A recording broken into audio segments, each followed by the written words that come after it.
Shalom untuk semua jemaat yang dikasihi Tuhan di mana saja Anda berada. Bersyukur untuk hari yang Tuhan berikan. Pagi hari ini kita bisa mengikuti ibadah secara online. Siap untuk memuji Tuhan? Mari kita mau siapkan hati kita mau fokus kepada Tuhan, kita mau terima sukacita dari surga. Karena itulah kekuatan bagi jiwa kita. Amin. Amin. Mari kita naikkan pujian ini bersama-sama.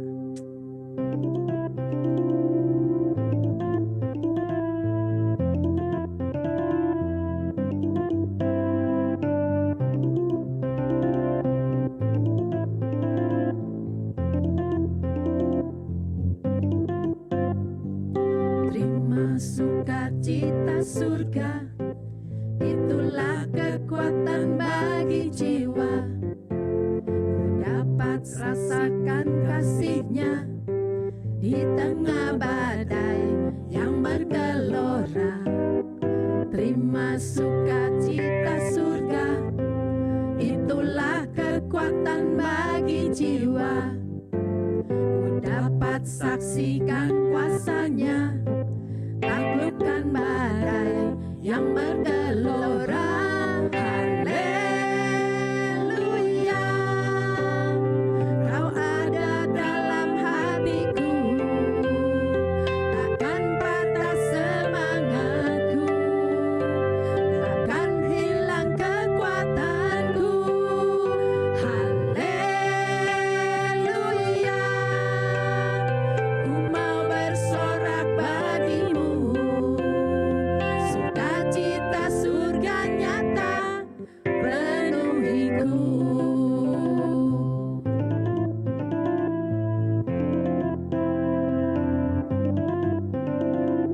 Terima sukacita surga, itulah kekuatan bagi jiwa. Ku dapat rasakan kasih-Nya di tengah badai yang bergelora.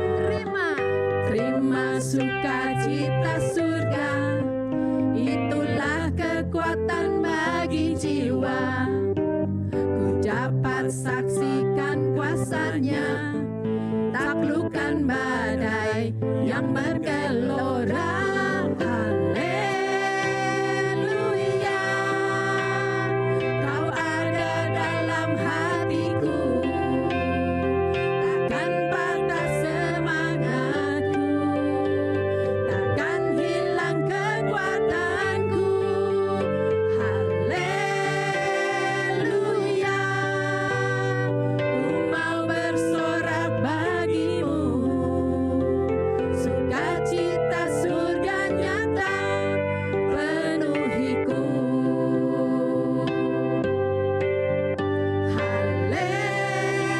Haleluya, Kau ada dalam hatiku, takkan patah semangatku, takkan hilang kekuatanku.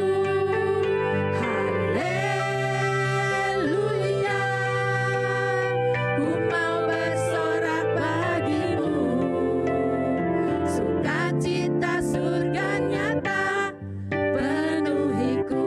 Sekali lagi katakan haleluya.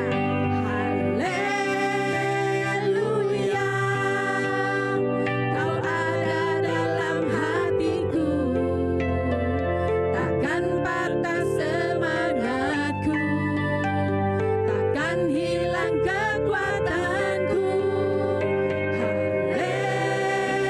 Haleluya, ku mau bersorak bagimu, sukacita surga nyata penuhiku.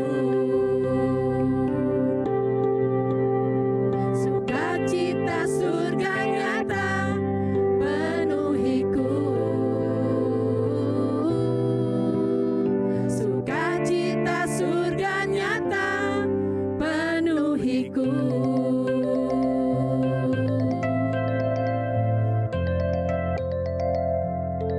Haleluya.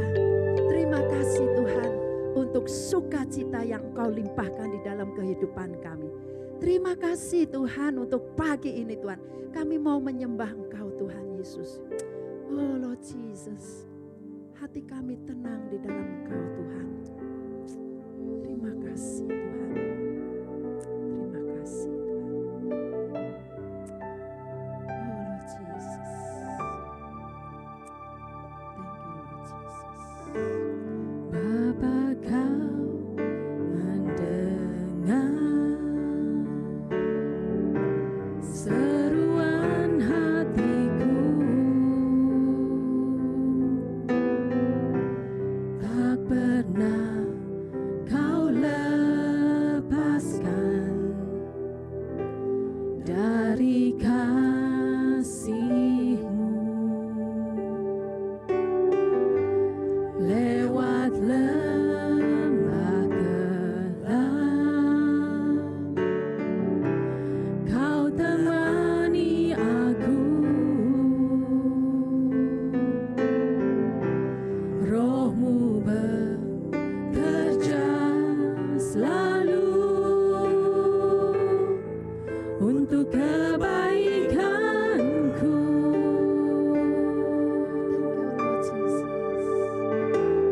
Mengalir kuasa dari tempat maha tinggi, Bapa kekal mulia, kau hadir di sini, memulihkan hati, menyembuhkan yang terluka. Ku kan tenang bersamamu, Bapa.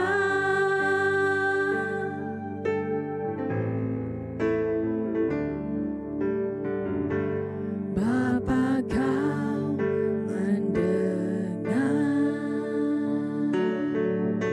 seruan hatiku, tak pernah kau lepaskan dari kasih-Mu.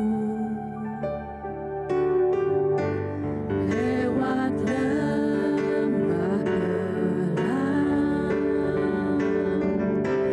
kau temani aku. Roh-Mu bekerja selalu untuk kebaikanku.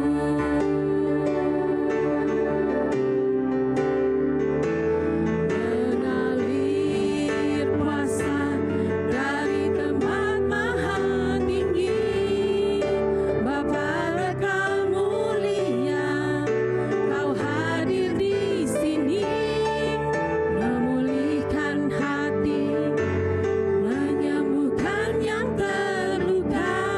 Ku kan tenang bersamamu, Bapa. Mengalir kuasa dari tempat maha tinggi, Bapa kekal mulia, kau hadir di sini, memulihkan hati, menyembuhkan yang terluka. Ku kan tenang bersamamu, Bapa. Ku kan tenang bersamamu, Bapa.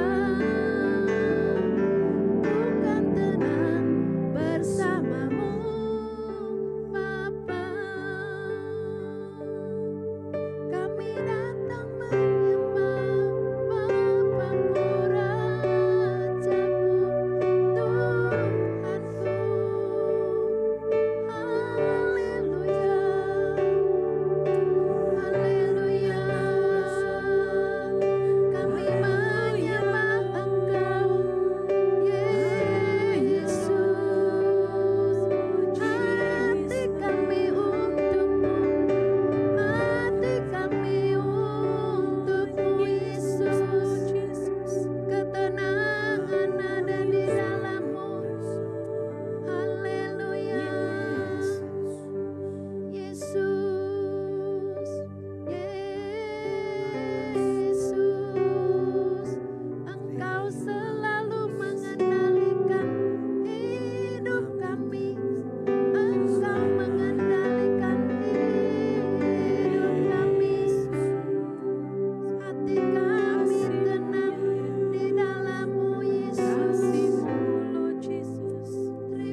luka yang sudah Engkau sembuhkan.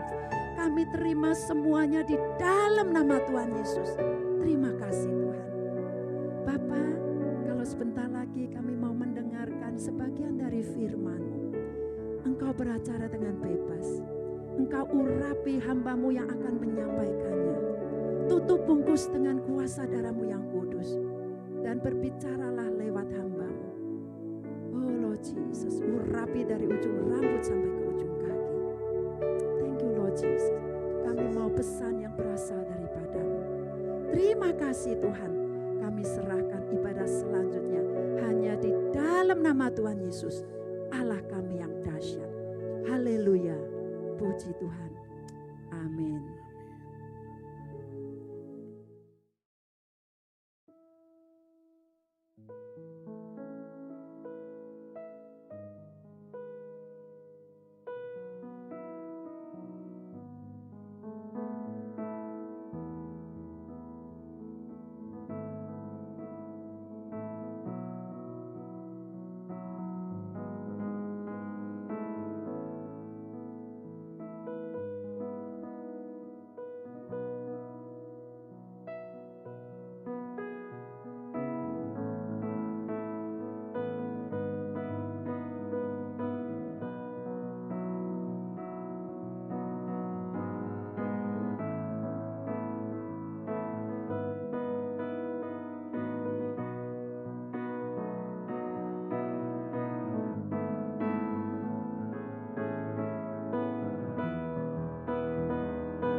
Saudara-saudara di dalam Tuhan Yesus Kristus, selamat pagi dan kiranya saudara dimanapun berada terus diberkati dan dipimpin oleh Tuhan.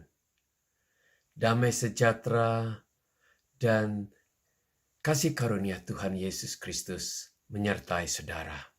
Saudara, 4 minggu yang lalu kami telah mendengar firman Tuhan dari Pastor Nicholas Sofyan mengajarkan kepada kita semua membutuhkan faktor X agar kita bisa bertumbuh dengan baik.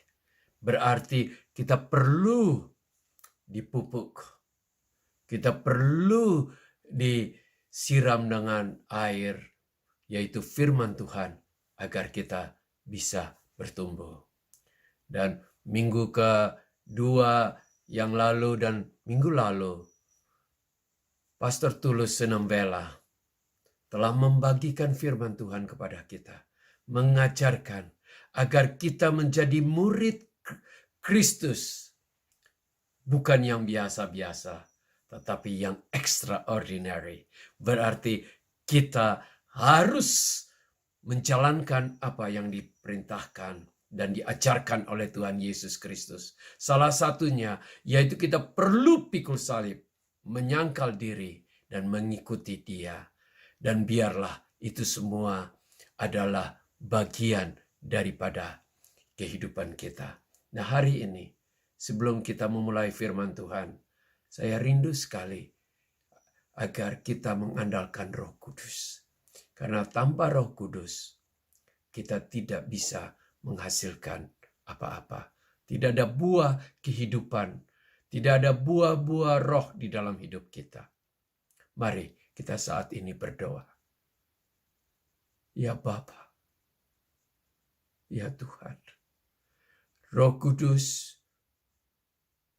pimpinlah kami. Karena dengan kemauan kami manusia, tidak ada seorang pun yang sanggup. Mari Tuhan, kiranya Engkau mengurapi kami semua, agar kami menjadi pribadi yang terbuka akan firman Tuhan, kepada firman Tuhan. Dan biarlah firman-Mu bertumbuh di dalam kehidupan kami dan menghasilkan buah-buah.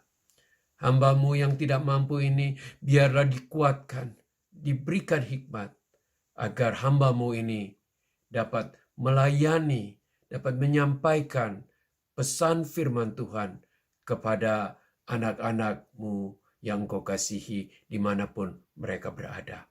Ya Tuhan, urapi hamba-Mu, tolong kami semua, supaya kami makin hari, hidup kami makin mengenal dan dituntun oleh kebenaran firman Tuhan.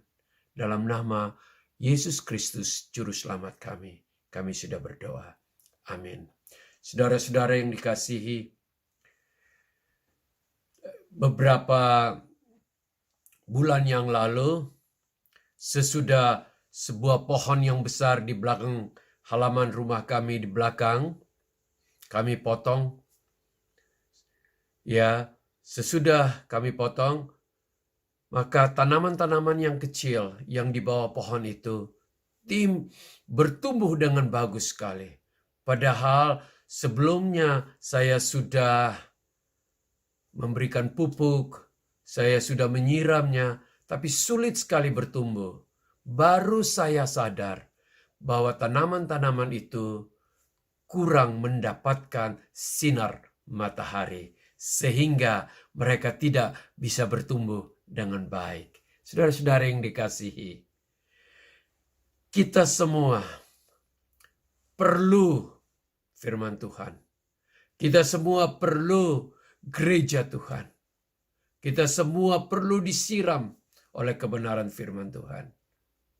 Tetapi tanpa Roh Kudus yang bekerja membuat kita hidup di dalam pimpinannya, maka kita tidak bisa bertumbuh dengan baik.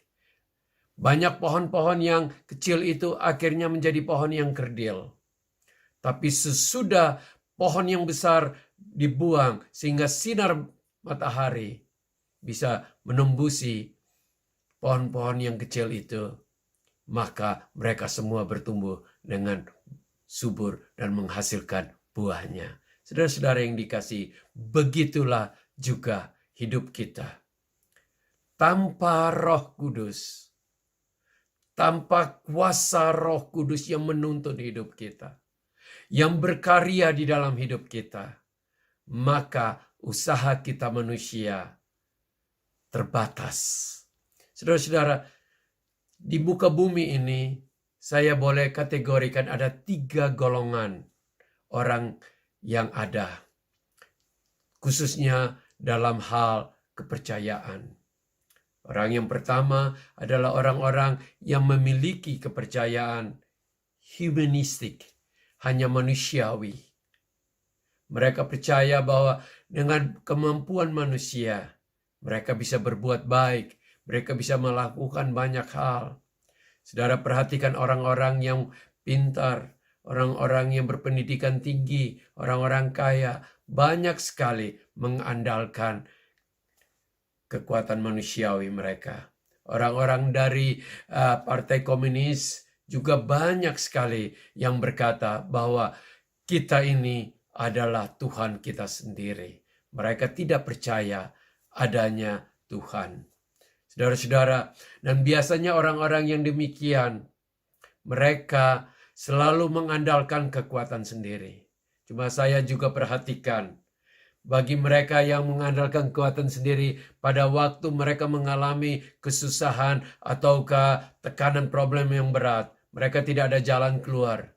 Kebanyakan dari mereka selalu melarikan diri kepada drug, kepada segala macam obat-obat, semacam mabuk-mabukan. Bahkan banyak yang mengalami stres dan depresi, bahkan ada yang sampai bunuh diri. Saudara-saudara, kenapa? Karena manusia kita ini, manusiawi manusia, betapa kuatnya kita, semua dari kita ini terbatas. Kemampuan kita terbatas. Betapa hebatnya dan kayanya seseorang saat kuman penyakit yang bernama virus COVID ini, yang begitu kecilnya datang menyerang kita, kita sudah tidak berdaya. Saudara-saudara, kita semua perlu sadar bahwa manusia ini terbatas. Nah, golongan kedua yang saya ketemukan adalah orang-orang yang memiliki kepercayaan adanya Tuhan. tetapi mereka tidak memberikan hidup mereka sepenuhnya dipimpin oleh Tuhan, dikuatkan oleh Tuhan. Sering sekali mereka hanya datang kepada Tuhan pada saat mereka membutuhkan. Kadang-kadang percaya, kadang-kadang tidak percaya. Saudara, itu kita ketemukan banyak sekali. Dan itu juga ada di antara orang-orang yang menamakan dirinya orang percaya yang ada di gereja. Mereka hanya memakai kepercayaan itu hanya semacam satu tradisi, tanpa memikirkan bahwa dari mana sumber kehidupan yang sebenarnya. Mereka menganggap diri mereka cukup mampu untuk mengatasi semua apa yang mereka inginkan. Mereka hidup dipimpin oleh diri sendiri juga. Saudara-saudara, tetapi saya merindukan agar saudara dan saya, kita semua ada dalam golongan yang ketiga, adalah golongan orang yang percaya yang sejati. Orang percaya yang benar-benar mengandalkan Tuhan. Orang yang percaya mengandalkan firman Tuhan. Orang percaya yang hidupnya dipimpin oleh Roh Kudus. Saya ingin bagikan kepada saudara, kenapa kita semua butuh Roh Kudus. Karena tanpa Roh Kudus, kita tidak mungkin bisa menjadi orang percaya yang benar-benar diinginkan oleh Tuhan. Saudara-saudara, perhatikan. Mari kita pelajarin yang pertama. Untuk kita bisa mengalami kelahiran baru saja, kita butuh Roh Kudus. Ini ada dari Yohanes 3. Ya, ayat 3 jawab, Yesus menjawab katanya, aku berkata kepadamu sesungguhnya seorang tidak dilahirkan kembali, ia tidak dapat tidak dapat melihat kerajaan Allah. Kata Nikodemus kepadanya, bagaimana mungkin seorang dilahirkan kalau ia sudah tua, dapatkah ia masuk kembali ke dalam rahim ibunya dan dilahirkan lagi? Jawab Yesus, aku berkata kepadamu, sesungguhnya jika seorang tidak dilahirkan dari air dan roh, ia tidak dapat masuk ke dalam kerajaan Allah. Apa yang dilahirkan dari daging adalah daging, dan apa yang dilahirkan dari roh adalah roh. Janganlah engkau heran, aku berkata kepadamu, kamu harus dilahirkan kembali. Firman Tuhan katakan, jika seorang tidak dilahirkan kembali, ia tidak dapat melihat kerajaan Allah. Dan Nikodemus, seorang yang ahli dalam Taurat, seorang agamawi yang kuat. Dia adalah anggota Sanhedrin, majelis ulama, majelis agama dari orang-orang Israel pada waktu itu. Ya, dia adalah seorang guru, dia seorang pengajar, dia seorang pemimpin, mungkin dia seorang yang kaya, dia seorang yang punya pengaruh. Tapi Tuhan Yesus dengan jelas katakan kepada dia, Nikodemus, engkau tidak bisa masuk ke dalam kerajaan Allah kalau engkau tidak dilahirkan kembali. Apa itu artinya dilahirkan kembali? Dilahirkan kembali yaitu satu pengalaman Roh Kudus. Pengalaman dengan Roh, di mana Roh Kudus membuat kita bisa menjadi orang percaya.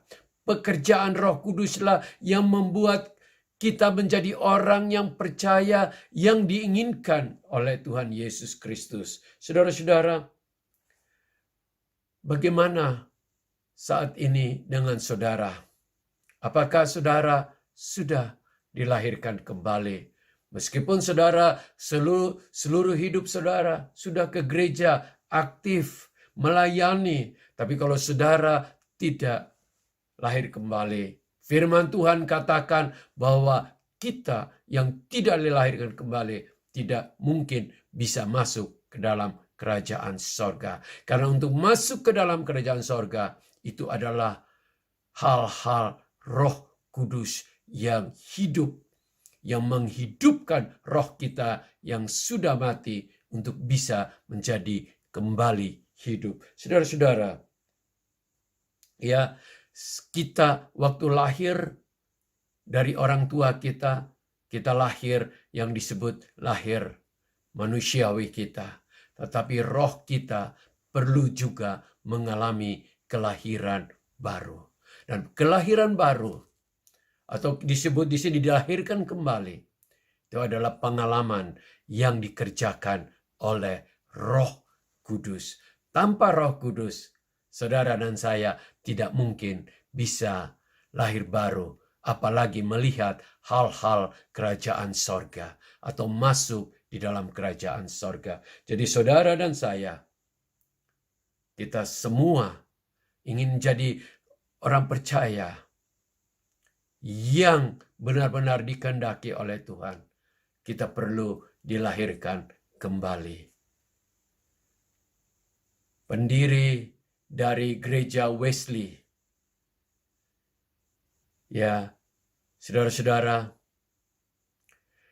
ia seorang yang sudah melayani menjadi seorang pendeta dari England.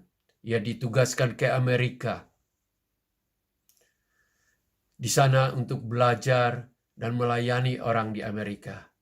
Dalam perjalanan pulangnya, ia kembali ke England.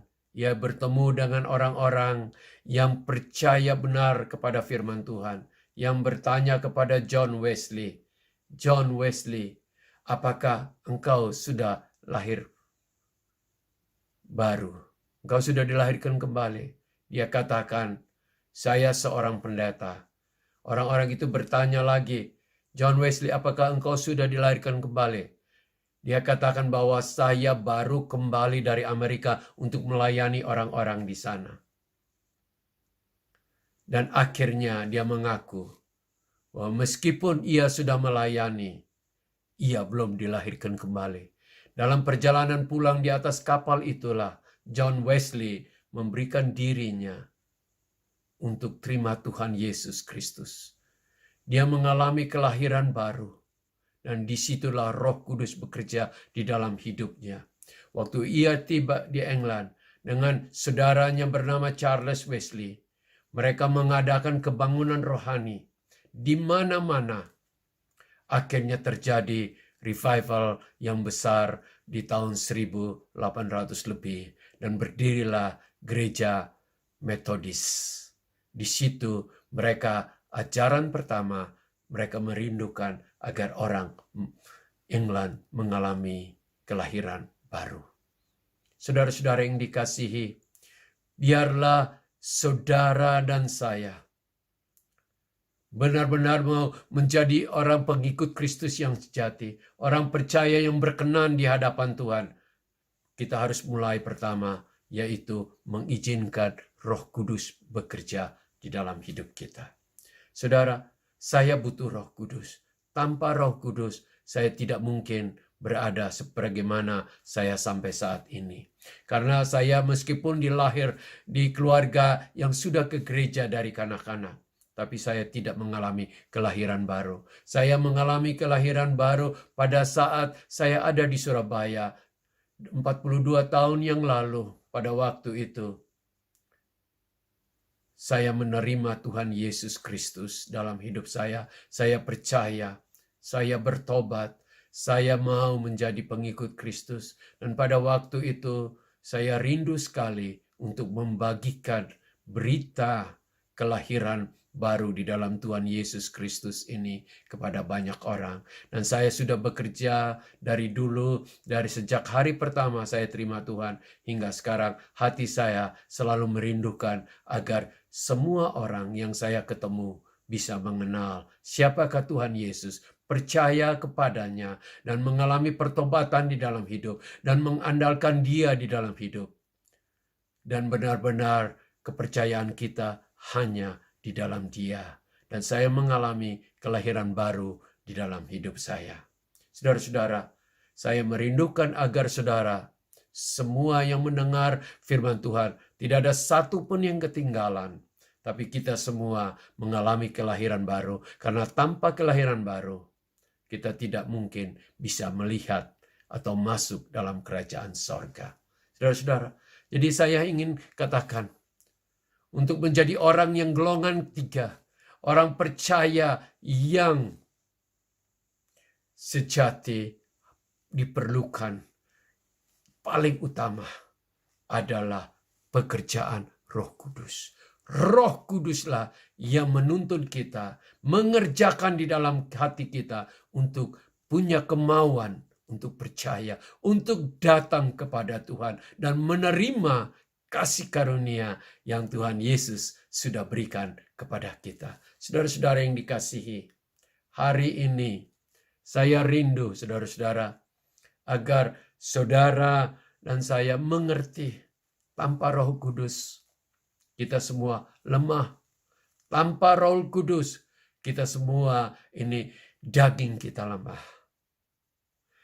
Oleh karena itu, yang kedua, sesudah kita menjadi orang percaya, menjadi bayi rohani, kita mulai dituntun, disekolahkan oleh Roh Kudus, sehingga kita bisa menghasilkan buah-buah roh di dalam hidup kita. Itu pun pekerjaan Roh Kudus. Saudara-saudara yang dikasihi, mari kita baca di Galatia 5. Saudara-saudara, di Galatia 5 ayat 22, 23 sampai 25. Tetapi buah roh ialah kasih, sukacita, damai sejahtera, kesabaran, kemurahan, kebaikan, kesetiaan, kelemah lembutan, dan penguasaan diri. Tidak ada hukum yang menentang hal-hal itu. Jikalau barang siapa menjadi milik Kristus, ia telah menyalibkan daging dengan segala hawa nafsu dan keinginannya. Jikalau kita hidup oleh roh, baiklah hidup kita juga dipimpin oleh roh. Saudara-saudara yang dikasihi, kita tidak mungkin bisa menghasilkan buah-buah roh di dalam hidup kita kalau bukan pekerjaan Roh Kudus. Saat kita menjadi orang percaya, Roh Kudus tinggal di dalam hidup kita, selalu rindu menuntun kita, selalu rindu mengajar kepada kita semua kebenaran yang Tuhan Yesus pernah sampaikan kepada murid-muridnya untuk disampaikan kepada kita saat ini. Saudara-saudara, Roh Kudus jugalah yang menguatkan kita, Roh Kuduslah yang menasihatkan kita, Roh Kuduslah yang menghibur kita saat kita lemah. Itu semua adalah pekerjaan Roh Kudus. Jadi satu orang jangan sama merasa bahwa dia sanggup melakukan apa yang Tuhan inginkan. Tidak bisa. Dengan kekuatan manusia yang lemah, kedagingan yang lemah, kita semua tidak mungkin berkenan di hadapan Tuhan. Karena apa? Kalau kita lakukan apapun menurut kedagingan kita, semuanya akan menghasilkan adalah kesombongan, kedagingan manusiawi. Saudara-saudara, oleh karena itu kita selalu bersandar. Kita selalu mengandalkan Tuhan di dalam semua langkah hidup kita. Karena dialah yang mengerjakan sehingga kita bisa menghasilkan buah-buah Roh Kudus di dalam hidup kita. Tadi itu ada 9 buah roh itu. Ya saudara, kasih, damai, sukacita, kelemah lembutan, kesetiaan, itu semua adalah hasil daripada pekerjaan Roh Kudus yang ada di dalam hidup kita. Sebelum saya bergantung kepada Roh Kudus, yang timbul adalah kedagingan, yang timbul adalah amarah, ketidaksabaran. Tetapi saat saya memberikan hidup saya dipimpin oleh Roh Kudus, maka Roh Kudus itu akan menghasilkan buah-buah di dalam hidup saya. Saudara-saudara, mari saat ini kita belajar untuk selalu peka tentang pimpinan Roh Kudus di dalam hidup kita. Sering sekali kita banyak dengar berita-berita yang lain. Tapi lebih penting kita dengar apa yang diajarkan Roh Kudus di dalam hidup kita. Roh Kudus itu sangat lembut. Dia mengajarkan kita supaya kita mentaati firman Tuhan. Dan kita bisa berhasil dan kita menghasilkan buah-buah di dalam hidup kita. Tanpa Roh Kudus, saudara-saudara, kedagingan manusia kita lemah. Sama seperti Rasul Paulus. Sebelum dia benar-benar dituntun oleh Roh Kudus, ia lemah. Bahkan dia katakan kedagingannya ini cenderungannya selalu berbuat dosa. Saudara-saudara, mari hari ini bahwa kita jangan izinkan pikiran kita melebihi tuntunan Roh Kudus. Jangan sekali-sekali ilmu kita melebihi pimpinan Roh Kudus. Karena Roh Kudus jauh melampaui semuanya. Jauh lebih mengetahui daripada kita. Jangan kita andalkan kepintaran kita. Karena kepintaran kita pun sangat terbatas. Saudara-saudara yang dikasihi, mari saat ini kita juga perlu sekali, saudara-saudara, kita perlu sekali untuk selalu mengandalkan Roh Kudus di dalam hidup kita. Dan yang ketiga, kenapa saya katakan Roh Kudus itu begitu penting? Mari kita baca di 1 Korintus 12, saudara-saudara. 1 Korintus 12. Ya, di sini untuk menghasilkan kuasa atau karunia Roh Kudus, itu pun adalah pekerjaan Roh Kudus. Ayat kelima katakan, ya, ayat keempat kita mulai, ada rupa-rupa karunia, tapi satu roh. Ada rupa-rupa pelayanan, tapi satu Tuhan. Dan ada berbagai perbuatan ajaib, tetapi Allah yang satu mengerjakan semuanya dalam semua orang. Tetapi kepada tiap-tiap orang dikaruniakan pernyataan roh untuk kepentingan bersama. Sebab kepada yang seorang roh memberikan karunia untuk berkata-kata hikmat, kepada yang lain roh sama memberikan karunia berkata-kata. Di sini ada 9 karunia. Minimal karunia hikmat, karunia berkata-kata, ya dalam bahasa roh, karunia untuk mengadakan mujizat, karunia untuk membedakan, karunia untuk mengadakan kesembuhan. Ya, itu semua adalah pekerjaan Roh Kudus. Bukan, manusia tidak sanggup. Saya tidak mungkin bisa berbuat apa-apa tanpa Roh Kudus. Saya tahu kelemahan manusiawi saya. Tanpa Roh Kudus saya lemah. Saudara-saudara, oleh karena itu, dalam keadaan seperti sekarang ini, Tuhan sedang mengajarkan kepada banyak orang agar kita tidak mengandalkan kekuatan kita sendiri, tapi kita mengandalkan Roh Kudus di dalam hidup kita. Roh Kuduslah yang memberikan karunia untuk mengadakan pelayanan. Itu semua, saudara-saudara, kalau tanpa Roh Kudus hanya bunyi saja, kosong, saudara-saudara. Kalau tanpa Roh Kudus tidak ada seorang pun yang bisa bertobat saat kita berbicara. Kalau tanpa Roh Kudus pun tidak ada mujizat terjadi. Kalau tanpa Roh Kudus pun kita tidak mengerti banyak hal.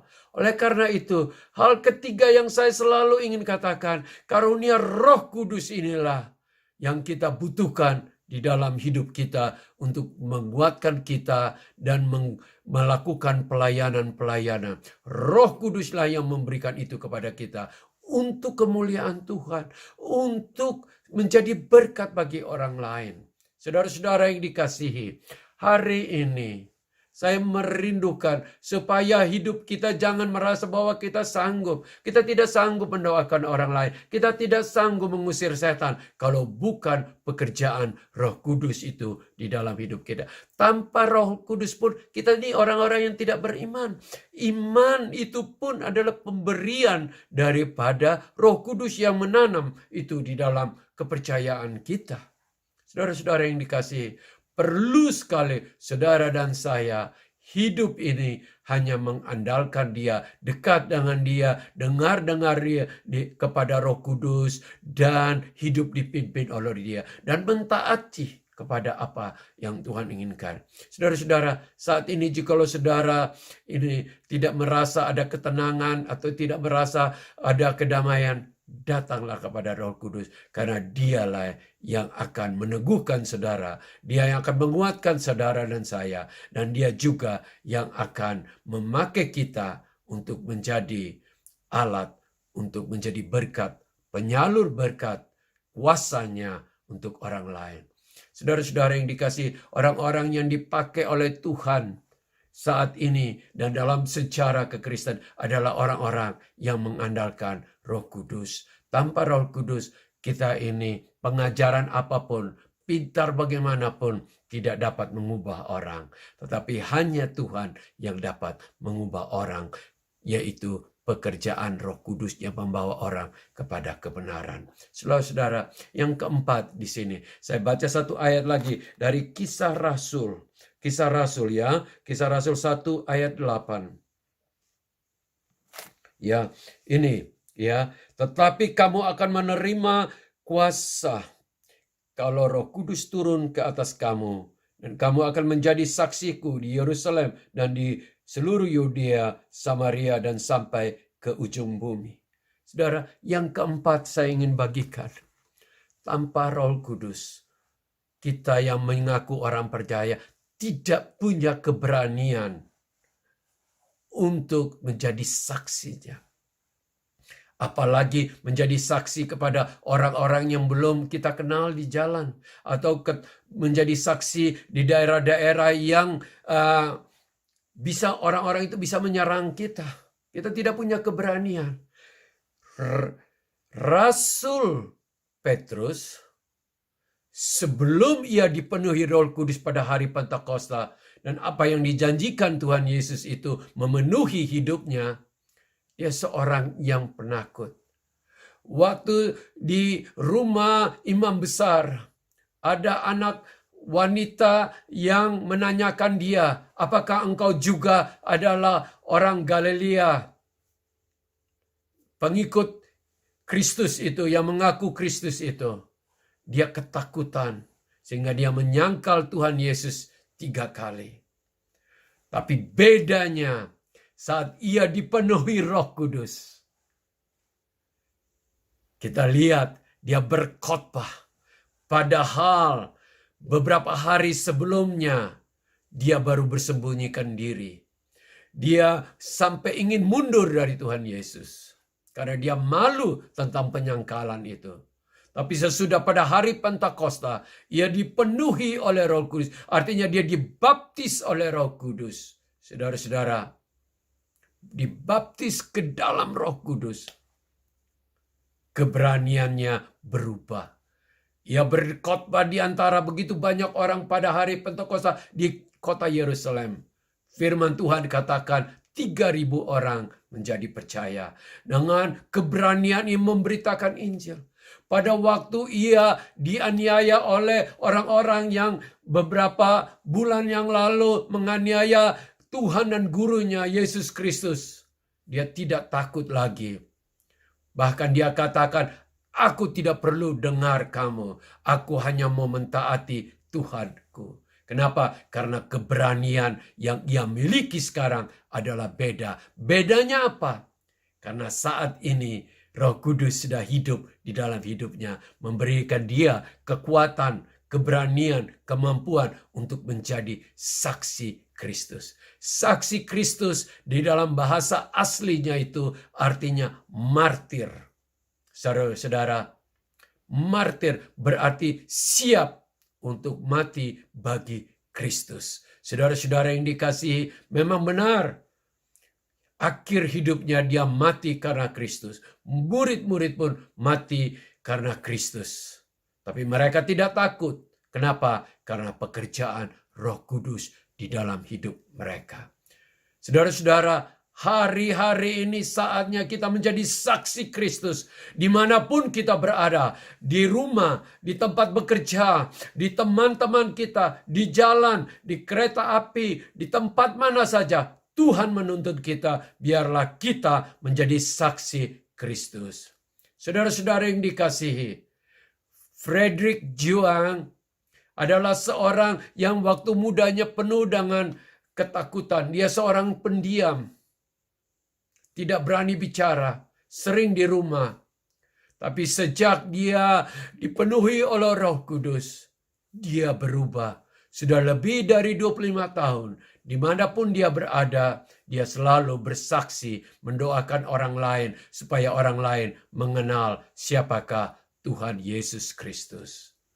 Saya berharap agar hidup kita dipenuhi oleh Roh Kudus, dituntun oleh Roh Kudus, digerakkan oleh Roh Kudus, dihidupkan oleh Roh Kudus, dan diberikan keberanian oleh Roh Kudus. Saudara-saudara, oleh karena itu saya ingin menjadi orang percaya yang masuk dalam golongan yang ketiga, yaitu orang percaya yang benar-benar sesuai dengan apa yang ada di hati Tuhan.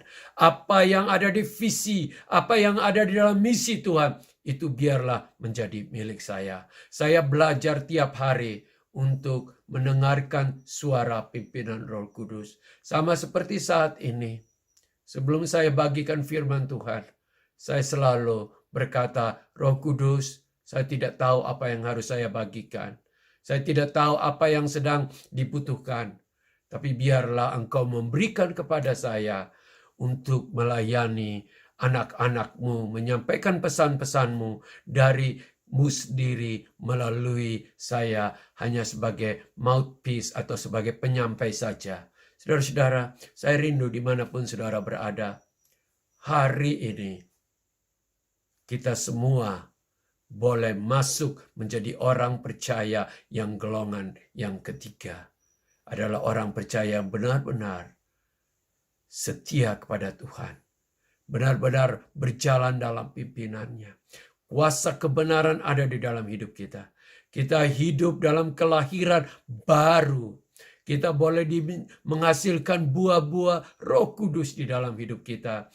Dan biarlah Roh Kudus juga memberikan saudara dan saya karunia Roh Kudus untuk melayani Dia. Sehingga kita melayani bukan dengan hikmat dan kekuatan kita, tapi kita melayani dengan kuasa karunia Roh Kudus. Sehingga tanda-tanda heran menyertai dimanapun kita berada. Dan yang keempat, saya merindukan agar saudara dan saya benar-benar dipenuhi Roh Kudus dan menjadi saksi Kristus yang sejati. Mari saat ini kita dimanapun berada, kita berdoa dan mengandalkan Tuhan. Ya Tuhan, hari ini kami sudah sadar saat kita mempelajari firman Tuhan bahwa orang-orang yang berhasil mengikuti Engkau sampai akhir dan memuliakan nama Tuhan dan berbuah-buah dan menghasilkan buah yang tetap pada musimnya adalah orang-orang yang hidup di dalam Roh Kudus, dipimpin oleh Roh Kudus, dan benar-benar ada dalam kuasa pekerjaan Roh Kudus. Kami juga saat ini merindukan agar kepercayaan kami bukan hanya merupakan pekerjaan pelayanan yang biasa-biasa, tetapi kami semua hidup di dalam kuasa-Mu. Hamba mohon berkat atas setiap anak-anak-Mu. Biarlah urapan-Mu turun yang belum lahir baru hari ini benar-benar untuk benar-benar menerima Engkau, benar-benar percaya kepada Engkau, benar-benar menempatkan Engkau di dalam hidup mereka, di dalam hati mereka masing-masing, dan benar-benar terjadi pertobatan di dalam hidup ini. Dan hamba juga merindukan agar semua daripada kami hidup di dalam pimpinan Roh Kudus, supaya kami boleh menghasilkan buah-buah Roh Kudus, yaitu kasih, damai, sukacita, kesetiaan, dan yang lain-lain di dalam hidup kami. Ya Tuhan, hamba juga berdoa, biarlah hari ini terjadi satu pergerakan baru di dalam hidup kami, bahwa Roh Kuduslah yang menuntun hidup kami. Kami tidak takut lagi karena Roh Kudus menghidupkan kami. Roh Kudus itu membuat kami menjadi pelaku-pelaku firman Tuhan hidup dalam kuasa-Mu. Terima kasih untuk hari ini. Terima kasih untuk firman ini. Biarlah kami semua hidup di dalamnya. Dalam nama Tuhan Yesus Kristus, kami sudah berdoa. Amin. Tiba saatnya kita semua akan berpisah Dan biarlah firman Tuhan yang kita semua sudah dengar, itu boleh hidup di dalam hidup kita, menghasilkan buah di dalam hidup kita, dan kita akan simpan terus di dalam hidup kita. Saudara-saudara, kita perlu ambil keputusan pada masa COVID ini untuk makin lebih serius lagi mengikuti Tuhan. Jangan kita abaikan ibadah.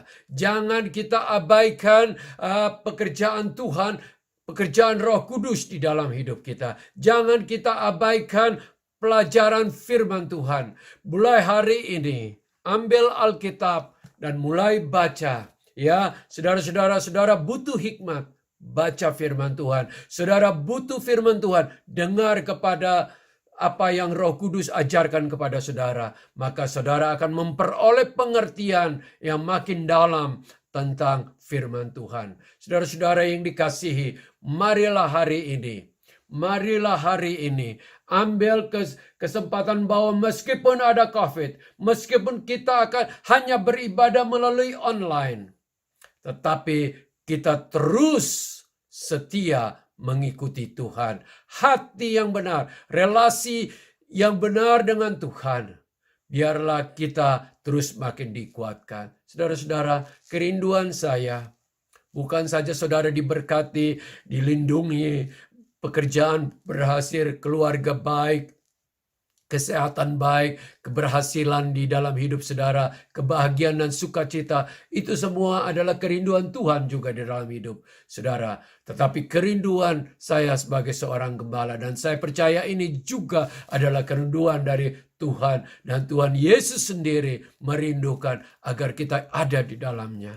Kita berbuah-buah, kita bersemangat, kita tetap berapi-api mengikuti Dia. Kita tidak padam meskipun dunia ini boleh bergoncang, tetapi kita makin kuat di dalam Dia. Saudara-saudara, saya rindu sekali mengangkat tangan saya, memberkati saudara dimanapun saudara berada. Biarlah berkat kebaikan, kemurahan, dan kuasa Tuhan bekerja di dalam hidupmu, sehingga apapun yang saudara kerjakan selalu dituntun olehnya. Saudara-saudara yang dikasihi, biarlah hatimu mulai hari ini tidak ada lagi yang mendua hati, atau yang mementingkan yang lain, atau memiliki berhala-berhala. Mungkin saudara katakan, saudara tidak percaya yang lain, hanya kepada Tuhan. Tetapi berapa banyak dari anak-anak Tuhan yang hobinya mengambil tempat lebih penting dari Tuhan. Pekerjaannya lebih penting dari Tuhan. Oleh karena itu, biarlah berkat Tuhan hari ini menguatkan saudara, supaya saudara tetap mengikuti Dia dengan hati yang berkobar-kobar dan yang percaya dan yang tidak tergoyahkan. Berkat kebaikan, berkat kasih setia, damai sejahtera dalam Tuhan Yesus Kristus menyertai saudara. Biarlah jalan masukmu, jalan keluarmu, saat engkau ada di padang, saat engkau ada di kota, dimanapun saudara berada, saudara ditutup bungkus oleh kasih-Nya. Terima kasih Tuhan untuk hari ini. Di dalam nama Bapa, Putra, dan Roh Kudus, kami sudah berdoa, yaitu di dalam nama Tuhan Yesus Kristus. Amin.